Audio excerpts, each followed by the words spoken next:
आज की क्लास में हम इम्पोर्टेंट एक टेंस की एक्सरसाइज को सॉल्व करने वाले हैं। ये क्वेश्चन आपको हर एग्जाम में हेल्प करेंगे, चाहे किसी भी एग्जाम की तैयारी कर रहे हैं आप, टीजीटी, पीजीटी, जीआईसी या एलटी ग्रेड का मेंस भी आप देने जा रहे हैं या कोई और भी एग्जाम है आपका, तो सीधे सीधे क्वेश्चंस आपको इसी वीडियो से देखने को मिलने वाले हैं। लाइक से सब्सक्राइब करना एंड हाँ नोटिफिकेशन कॉल पे सेट कर लेना ताकि आपको नोटिफिकेशन मिल जाया करे जैसे वीडियो आपको मिला करे। ग्रामर को आप अनदेखा ना करें, एग्जाम में आपको यही स्कोर दिलाता है। तो चलो स्टार्ट करते हैं। फर्स्ट क्वेश्चन है, by the time the sun sets tonight I dash on the project for 10 years straight. तो इसमें राइट ऑप्शन क्या होगा, आप सोच लें। यहाँ पर क्या बात की जा रही है, जब यानी फ्यूचर के किसी समय पे यानी टुनाइट पे जब खड़े होकर ये बताया जाए कि कोई काम कितनी देर से चल रहा था, यानी यहाँ पर 10 घंटे से चल रहा था फॉर 10 ईयर्स, तो यहाँ पर जो यूज़ होगा वो हो जाएगा फ्यूचर परफेक्ट कंटिन्यूस टेंस का यूज़ हो जाएगा। किसका हो जाएगा, फ्यूचर परफेक्ट कंटिन्यूस का यूज़ होगा, विल हैव बीन वर्किंग हो जाएगा। फ्यूचर परफेक्ट कंटिन्यूस का यूज़ हुआ है, use when the action is going and you are looking back and its duration from a future deadline. तो वहाँ पर हम क्या यूज़ करते हैं, फ्यूचर परफेक्ट कंटिन्यूस का यूज़ करते हैं। यहाँ क्या बात की जा रही है, जब तक सूर्य जो है वो छिपेगा तब तक इस प्रोजेक्ट पे काम करते हुए मुझे 10 घंटे हो जाएंगे। तो यानी यहाँ पर एक फ्यूचर की बात की जा रही है, इसलिए फ्यूचर का एक टाइम दिया जा रहा है, इसलिए हम फ्यूचर परफेक्ट कंटिन्यूस का यूज़ करेंगे। राइट ऑप्शन यहाँ पर सी हो जाएगा। By the time the sun sets tonight I will have been working on this project for 10 years straight. Next देखते हैं, क्वेश्चन नंबर 2 है, you look exhausted. I am, पूछा उसने क्या मैं दिख रहा हूँ, I dash to fix the plumbing since morning. तो इसमें राइट ऑप्शन क्या होगा, आप सोच लो। यहाँ पर जो काम है वो किस में स्टार्ट हुआ, मॉर्निंग से स्टार्ट हुआ और अभी तक जारी है, इसका असर क्या है, दिख रहा है जैसे कि थका हुआ, एग्जॉस्टेड दिख रहा है।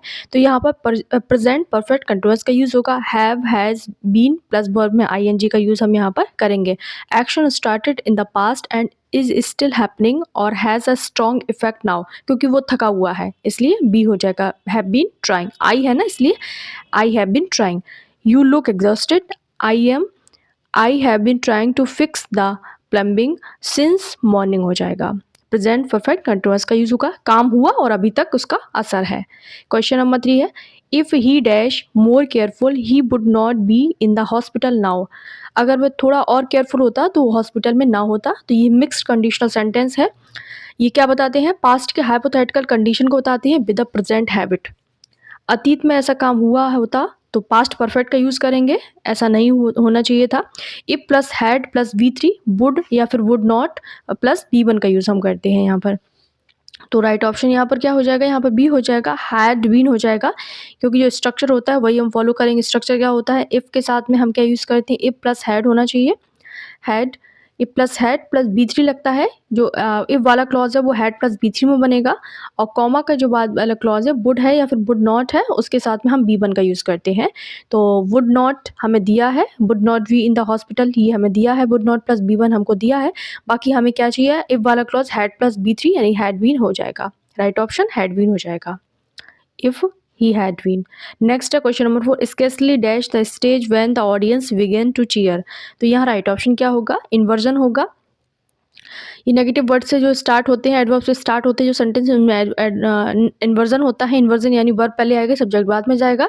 स्केसली at the start forces the auxiliary verb to come before the subject. Scarcely यानी मुश्किल से ही, इसका मतलब होता है जब सेंटेंस शुरू हो तो हैड को सब्जेक्ट के पहले यूज़ करते हैं। तो scarcely had plus subject plus B3 का यूज़ होगा, तो हैड द सिंगर लेफ्ट हो जाएगा। Scarcely had the singer left the stage when the audience began to cheer. तो राइट ऑप्शन यहाँ पर सी हो जाएगा।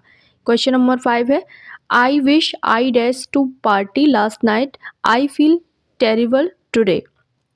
तो यहाँ पर राइट ऑप्शन क्या होगा, यहाँ पर जब भी कोई लास्ट नाइट की बात की जाएगी यानी कोई पास्ट की बात की जाएगी, यानी पछतावा दिखाया जाएगा, रिग्रेट दिखाया जाएगा, तो हम पास्ट के रिग्रेट के लिए हम पास्ट परफेक्ट का यूज़ करते हैं।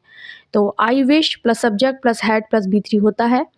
तो राइट ऑप्शन क्या हो जाएगा, यहाँ पर I wish plus subject, I wish plus subject हमको दिया है, हमें क्या चाहिए, हैड प्लस B3 चाहिए, तो हो जाएगा क्या हो जाएगा, आई हैवंट गॉन। वो अपना मतलब टेरिबल एक्सपीरियंस बता रहा है तो हैवंट गॉन हो जाएगा। क्वेश्चन नंबर 6 है, by the time of next year she dash for PhD. तो इसमें राइट ऑप्शन क्या होगा यहाँ पर, भविष्य के किसी भी समय पे यानी नेक्स्ट ईयर तक कोई काम पूरा हो चुकेगा, तो इसके लिए हम क्या यूज़ करेंगे, फ्यूचर परफेक्ट का यूज़ करेंगे, will have plus V three का यूज़ करेंगे।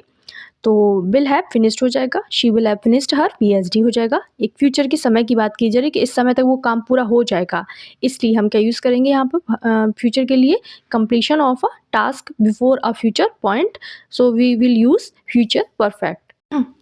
नेक्स्ट देखते हैं, क्वेश्चन नंबर 7 है, एट दिस टाइम टुमारो, इस समय पर कल, be dash over the Atlantic, हम अटलांटिक के ऊपर होंगे। तो ये भी एक फ्यूचर की बात की जा रही है, क्या बात की जा रही है, एक भविष्य की बात की रही है, एक्शन इन प्रोग्रेस होगा, at the specific moment of time होगा, भविष्य के एक निश्चित समय यानी टुमारो दिस टाइम की बात की जा रही है। तो हम यूज़ करेंगे फ्यूचर कंटिन्यूअस का यूज़ करेंगे, विल बी प्लस वर्ब में आईएनजी का यूज़ हो जाएगा, विल बी फ्लाइंग हो जाएगा। राइट ऑप्शन हो जाएगा at this time tomorrow We will be flying over the Atlantic, right option B। Next question number, it is high time you dash looking for a job. तो इसमें right option क्या होगा, high time की बात की जा रही है, इट इज़ हाई टाइम के बाद हमेशा पास्ट सिंपल का यूज़ होता है, जिसका मतलब होता है काम पहले हो जाना चाहिए था, इस तरीके यानी देरी हो गई है। It is high time plus subject plus B2 होता है, तो स्टार्टेड हो जाएगा, स्टार्ट का सेकंड फॉर्म स्टार्टेड।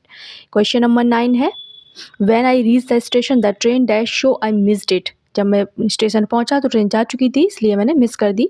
तो क्या हो जाएगा, द पास्ट ऑफ पास्ट के लिए एक्शन 1 हैपेंड बिफोर एक्शन 2। तो दो काम जब अतीत में होते हैं तो पहला काम जो होता है वो उसे पास्ट परफेक्ट में बनाते हैं, यानी हैड प्लस B3 में बनाते हैं हम, और जो दूसरा काम होता है एक्शन 2 के लिए हम B2 का यूज़ करते हैं। तो यहाँ पर देखो पहला काम क्या हुआ है, पहला काम ट्रेन गई है, मिस उसने बाद में की है, तो when I reach the station, तो रीच में B2 लगा है, पहली एक्शन सेकंड एक्शन है ये, और बाद की action the train had already left, ये सेकंड एक्शन है। तो सेकंड एक्शन को पास्ट परफेक्ट में बनाते हैं, तो हो जाएगा had already left so I missed it. तो राइट ऑप्शन यहाँ पर सी। नेक्स्ट क्वेश्चन नंबर 10 है, I dash my keys have you seen them anywhere. मैंने अपनी चाबियाँ खो दी, क्या तुमने कहीं देखी हैं। तो यहाँ राइट ऑप्शन क्या होना चाहिए, आप सोच लो यहाँ पर। तो राइट ऑप्शन लॉस्ट होगा, हैव लॉस्ट होगा, हैड लॉस्ट होगा, या फिर आई एम लूजिंग होगा। तो this is your homework, you will answer me in the comment box. तो राइट ऑप्शन क्या होगा इसमें, ये आपका होमवर्क है। Next question number 11, had I known about the traffic I dash a different route. अगर मुझे इस ट्रैफिक के बारे में पता होता तो मैं कोई और रूट को ले लेता। तो यहाँ पर राइट ऑप्शन क्या होगा, अब आप सोच लो, ये थर्ड कंडीशनल सेंटेंस है, अगर मुझे पता होता, ये पास्ट की बात कर रहा है, तो मैं कुछ और किया होता, एक रिग्रेट दिखा रहा है, तो हम यूज़ करेंगे, क्या हो जाएगा थर्ड कंडीशनल में हम वुड हैव टेकन का यूज़ करेंगे, वुड हैव प्लस B3 का यूज़ करेंगे, had plus subject plus B3 plus would, comma के बाद वुड हैव प्लस B3 का यूज़ होता है। Had I known is a formal way to say if I had known. याद रखना, मुझे पता होता अतीत में तो मैंने कुछ और किया होता, इस तरीके की बात की जा रही है। तो इफ़ वाला जो क्लॉज होता है हैड प्लस B3 में बनता है, और कॉमा के बाद वुड हैव प्लस B3 में बनता है। नेक्स्ट देखते हैं क्वेश्चन नंबर, तो राइट ऑप्शन यहाँ बी हो जाएगा, would have taken. Next question number 12 है, the witness claimed that the accident dash by the speeding truck. तो इसमें राइट ऑप्शन क्या होगा, आप सोच लो यहाँ पर, ABCD में से राइट ऑप्शन क्या होगा, एक्सीडेंट गवाहों के बयान देने से पहले हुआ है, इसलिए क्या है ये पैसिव वॉइस बनेगा, वॉज या फिर हैड बीन कॉज्ड हो जाएगा यहाँ पर। तो right option past perfect passive का यूज होगा, हैड बीन कॉज्ड हो जाएगा। नेक्स्ट क्वेश्चन नंबर 13 है, be dash each other since we are in primary school. तो ये क्या हो जाएगा राइट ऑप्शन, नो क्या होती है, नो स्टेटिव वर्ब होती है। स्टेटिव वर्ब मैंने बताया आपको कितने तरीके की होती है इससे पहले वाली वीडियो में। स्टेटिव वर्ब में ING नहीं आता है, जब उनका काम उसी के लिए किया जाता है, या जानने में हो रहा है तो नोइंग नहीं होगा, यहाँ पर हैव नोन हो जाएगा, we have known each other since we were in primary school. यहाँ पर राइट ऑप्शन क्या हो जाएगा, नो, यहाँ पर जानना एक स्थिति है, कोई फिजिकल एक्शन नहीं है, इसलिए नोइंग नहीं होगा। सिंस यहाँ पर प्रेजेंट परफेक्ट आएगा, तो राइट ऑप्शन हैव नोन हो जाएगा। वर्ब यानी नो क्या है, एक क्या है, एक स्टेटिव वर्ब है, इसके साथ नो ING, यानी ING नहीं, नोइंग नहीं होगा इसमें, जैसे स्मेलिंग नहीं होता है। I dash for 2 hours when it finally started to rain. तो यहाँ राइट ऑप्शन क्या होगा, यहाँ पर जो यूज़ होगा, अतीत में बारिश होने से पहले 2 घंटे से गार्डनिंग कर रहा था। तो यहाँ पर राइट ऑप्शन हो जाएगा, जो हो जाएगा पास्ट परफेक्ट कंटिन्यूअस का यूज़ होगा। यहाँ पर हैड बीन प्लस वर्ब में ING का यूज़ होगा। Duration of an action before another past action, एक से पहले एक एक्शन हो रहा था और वो भी प्रेजेंट में चल रहा था, वो भी किस में चल रहा था, पास्ट में एक हो चुका है, कंप्लीट हो चुका है, हैड बीन गार्डनिंग हो जाएगा यहाँ पर। राइट ऑप्शन यहाँ पर had been gardening. Question number 15 है why are your hand dirty I dash in the garden. तो यहाँ राइट ऑप्शन क्या होगा, क्यों तुम्हारे हाथ इतने गंदे हैं, मैं गार्डन में काम कर रहा था। तो यहाँ पर focusing on the activity that cause the current state, यानी हाथ गंदे हैं तो वो क्या हुआ होगा, हैव बीन वर्किंग, वो काम कर रहा होगा, इसलिए सी हो जाएगा। वर्तमान की स्थिति बता रहा है ना, लंबे समय से काम करने की वजह से हाथ गंदे हुए, तो किसका यूज़ करेंगे, प्रेजेंट परफेक्ट कंटिन्यूअस का यूज़ करेंगे हम यहाँ पर। नेक्स्ट देखते हैं क्वेश्चन नंबर 16 है she dash very hard lately which is why she looks so tired. तो यहाँ राइट ऑप्शन क्या होगा, आप सोच लो यहाँ पर use present perfect continuous for an action that has been happening lately, यानी हाल ही में। लेटली जो वर्ड होते हैं वो ज़्यादातर जो यूज़ किए जाते हैं वो प्रेजेंट परफेक्ट कंटिन्यूअस के साथ ही यूज़ किए जाते हैं। जब कोई काम पिछले कुछ समय से लगातार चल रहा हो लेटली और उसका असर अभी भी दिख रहा हो, जैसे लुक्स टायर्ड अभी दिख रही है, तो हम हैज़ हैव बीन प्लस पर में आईएनजी लगा देते हैं। तो राइट ऑप्शन होगा शी के साथ में हैज़ बीन वर्किंग हो जाएगा। She has been working very hard lately which is why she looks so tired. वो बहुत लंबे समय से काम कर रही थी, इसी वजह से वो थकी हुई दिख रही थी। Right option B. नेक्स्ट है question number 17 I will call you as soon as I dash my result. तो इसमें राइट ऑप्शन क्या होगा, भविष्य की बात करते समय एज सून एज या वैन के ठीक बाद में जो क्लॉज आता है वो उसमें विल नहीं यूज़ करते हैं। तो राइट ऑप्शन यहाँ पर क्या हो जाएगा, सिंपल का यूज़ करेंगे, प्रेजेंट सिंपल यानी गेट हो जाएगा। नेक्स्ट देखते हैं क्वेश्चन नंबर 18 है by the time we arrive dash comma the film dash. तो यहाँ राइट ऑप्शन क्या होगा, past perfect use for the earlier of the two action, एक काम होने से पहले एक काम हुआ है। By the time we arrive जब हम आए तो वो जो फिल्म है वो स्टार्ट हो चुकी थी, हैड प्लस V3 में बन जाएगा, यहाँ पर हैड स्टार्टेड हो जाएगा। Right option C. नेक्स्ट देखते हैं क्वेश्चन नंबर 19 है suppose you dash $1 million what would you do. Suppose तुम्हें $1 million मिल जाते हैं तो तुम क्या करोगे। तो इस तरीके की जब बात की जाती है तो वहाँ जो यूज़ होता है वो क्या यूज़ होता है, after suppose for imaginary present future situation use past simple, second conditional logic लगेगा यहाँ पर। जब हम मान लेते हैं, जैसे सपोज कहकर कोई बात को मान लेते हैं, काल्पनिक स्थिति है, डॉलर मिल तो जाएंगे नहीं, तो पास्ट सिंपल का यूज़ हम करेंगे। तो राइट ऑप्शन 1 हो जाएगा, विन का सेकंड फॉर्म 1 हो जाएगा, suppose you won $1 million। Next है question number 20 no sooner dash the room than the phone rang. तो इसमें देन लगा हुआ है, ये याद रखना, नो सूनर का जो पेयर है वो देन के साथ ही बनता है। तो यहाँ राइट ऑप्शन क्या, no sooner at the start of a sentence requires inversion होता है इसके पहले, यानी वर्ब पहले आ जाएगा। तो राइट ऑप्शन क्या हो जाएगा यहाँ में, हैड आई एंटर्ड हो जाएगा, यानी वर्ब पहले आएगा उसके बाद में सब्जेक्ट आता है। तो सूनर नो सूनर वाले जो सेंटेंसेस होते हैं हैड को सब्जेक्ट से पहले रखते हैं, तो उसके आगे वाला जो पेयर बनता है वो THAN देन के साथ बनता है, ये भी याद रखना।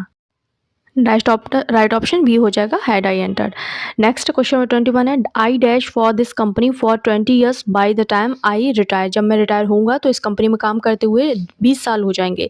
तो यहाँ पर राइट ऑप्शन क्या होना चाहिए, अब आप सोच लो, यहाँ पर फ्यूचर परफेक्ट कंटिन्यूअस का यूज होगा, shows the duration of an action up to the specific point in the future, अभी से फ्यूचर की बात कर रहा है। Right option will have been working हो जाएगा यहाँ पर। राइट ऑप्शन यहाँ पर सी हो जाएगा। नेक्स्ट देखते हैं क्वेश्चन नंबर 22 है if only I dash more attention during the lecture yesterday.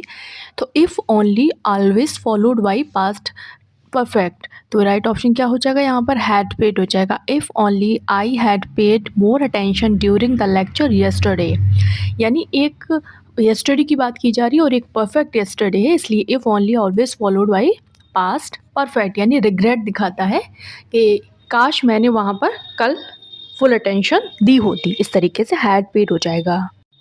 Next देखते हैं I had rather you dash I would rather you dash tell anyone what I just said. तो यहाँ पर would rather always followed by B2, यहाँ पर right option हो जाएगा, did not हो जाएगा। I would rather you did not tell anyone what I just said हो जाएगा, राइट ऑप्शन बी हो जाएगा, डिड नॉट हो जाएगा।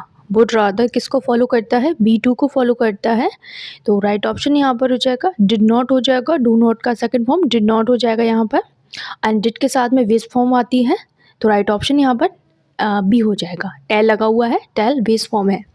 नेक्स्ट है क्वेश्चन नंबर 24 है the time next week I dash on a beach in Bali. Next week की बात हो रही है, यानी कि फ्यूचर का टाइम दिया जा रहा है कि इस समय पे मैं बाली के बीच पे होऊंगा, तो विल बी लाइंग हो जाएगा यहाँ पर। नेक्स्ट है क्वेश्चन नंबर 25 है, he dash for 3 hours before he realized he was on the wrong road. तो यहाँ राइट ऑप्शन क्या होगा? वह पे 3 घंटे से कर रहा था जब तक उसने रियलाइज़ किया कि वह गलत रूट पर है। तो इसमें जो यूज़ होगा पास्ट परफेक्ट कंटिन्यूअस का यूज़ होगा to show perfect continuous action, जो कि पहले हुई है। एक जो एक्शन हुई है उसे रियलाइज़्ड हुआ है, ये V2 में बना है। जो पहले वाली एक्शन है हैड बीन ड्राइविंग हो जाएगा, यहाँ पर पास्ट परफेक्ट कंटिन्यूअस में यूज़ हो जाएगा, had been driving, he had been driving. Next question number 26 है, I dash to the theatre since last Christmas. तो यहाँ राइट ऑप्शन क्या होगा? मैं थिएटर में लास्ट क्रिसमस से नहीं गया हूँ। यहाँ पर प्रेजेंट परफेक्ट यूज होगा, यानी कि अभी भी वो रिलेवेंट है काम।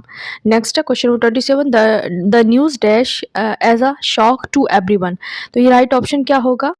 B2 लगेगा, यहाँ पर सिंपल पास्ट लगे। एक घटना पूरी तरीके से हो चुकी, न्यूज आई तब शॉक हुए होंगे ना लोग, इसलिए केम आ जाएगा। The news came as a shock to everyone. एक कंप्लीट एक्शन दिखाने के लिए हम क्या यूज करते हैं?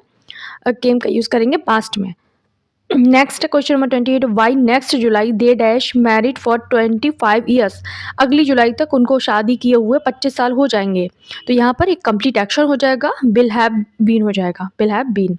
नेक्स्ट है, unless he dash his behaviour he will be fired. तो यहाँ राइट ऑप्शन क्या होगा?